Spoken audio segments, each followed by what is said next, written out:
Interim Reggae Boys head coach Rudolph Speid is defending the upcoming friendly international against Martinique as they prepare for the FIFA Intercontinental World Cup playoffs next month in Mexico. Speid has also revealed that he has identified a list of players they'll be using for the playoffs. Jermaine Brown reports.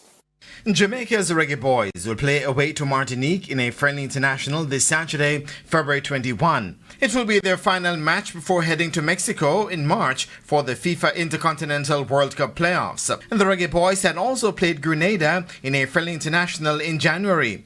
But while most of the players involved in these two games look set to be excluded for the playoffs, interim head coach Rudolph Speid, who was speaking on Hits 92 FM's Sports Explosion, explained why the matches remain important.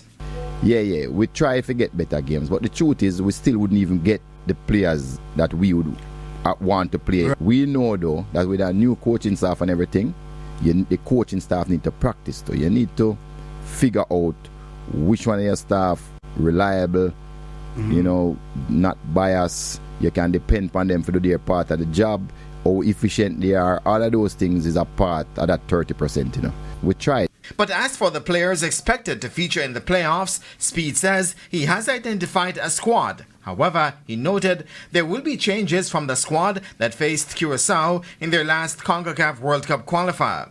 Me have 34 players. When me say them players, I look like me work with some of them. Of course, there's still room for others there. It will be somewhat different. I mean, look, if you're in a ship and the ship bomb up, man of a journey. And there could be some new additions to the squad, with Speid not ruling out the inclusion of enigmatic Marseille forward Mason Greenwood. We still have a couple of players that we're looking at that didn't play for us before. And some of them more positive now, but I wouldn't take my mind off him neither, but a bit more positive, but I wouldn't take my mind off him. But it's not just Jamaica's World Cup qualifying hopes that will be on the line in March, but also Speid's reputation, with him having stepped away from his post as head of the JFF Technical Committee, as well as being a board member to take up the Reggae Boys head coach job. Hey, and I'm not a one to run from responsibility. Never have, never will.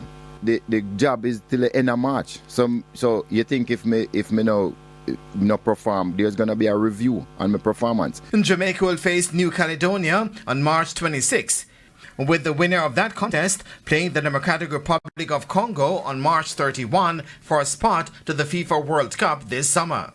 Jermaine Brown reporting for TVJ Sports.